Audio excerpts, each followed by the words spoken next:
Hello, my name is Zoe Rosendi, and of course, I'm taking this class with you guys. My, um, I'm forgetting the word. I'm a health science major, and I want to go into physical therapy. For hobbies, I don't really do, I watch TV, I like to read, I also like to paint sometimes.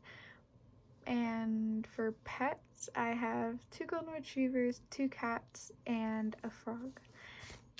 But for what you're all here for, my topic was The Shepherd's Calendar by Edmund Spenser. This topic was one of Edmund Spenser's first significant works that features 12 eclogues. And each eclogue basically represents the 12 months of the year, and we basically see how each month is basically affecting the shepherds and how their year goes. We also notice that Edmund Spenser uses deliberate archaic spelling to suggest a connection to medieval literature, which I guess he was going for more of a Renaissance type of vibe. But at the beginning of this work, the audience is introduced to the main character, Colin Clout, who we follow and see his life as a shepherd for 12 months. Following Clout through these 12 months, we see him dealing with themes such as abuses of the church, Colin's shattered love for Rosalind, and praise of the Queen Elizabeth. And this is shown throughout all the different months, and basically each month again has a theme that is connected to it. We also see that there is a dry and iconic commentary that is later recorded as sarcasm in Spenser's poem, which mainly all of this was explained to me by Wikipedia. In the first chapter, January, we basically see Colin being rejected by his love Rosalind, and he compares his dejected and gloomy mood to the fact that it's January, and how the cold has connected to his feelings of being rejected by his love. This, however, differs to March, where it shows two shepherds falling in love and indicates that it's springtime, love is in the air, and it's like, again, highlights how each month contrasts in that sense. This was which I got from eNotes, which basically had an analysis of the story.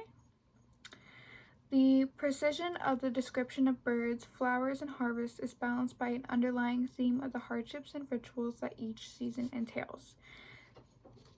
Edmund Spenser's way of describing each season gave it way to allow the reader to envision and visualize the hardships that the shepherds go through throughout the month.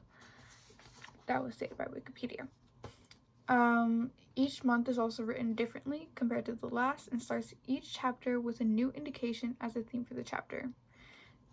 They all don't follow the same type of pattern is what is basically trying to say. And yeah, we also see that in the Shepherd's Calendar, it was not only an honored poetic work, but also a very influential work, while also paving the way for one of his best well-known works, The Fairy Queen. Basically, after working with Earl of Leicester on the Shepherd's Calendar, he joins a literary group, and basically it started from a proposal between the Queen and Duke of Alençon, which served as a publicity for the Fairy Queen. I also thought it was important to add that there are some similarities and differences to the Fairy Queen and his most well known to his first, The Shepherd's Calendar, where basically the difference would be that the Fairy Queen focuses on like cantos to separate the chapters, while the Shepherd's Calendar chose eclogues.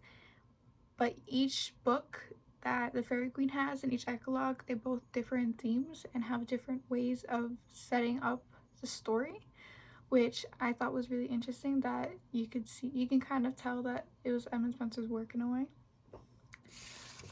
That is basically the end of my presentation. I got most of my information from Wikipedia and from a few other websites as well, but thank you guys very much for watching or listening to me ramble about the Shepheardes calendar.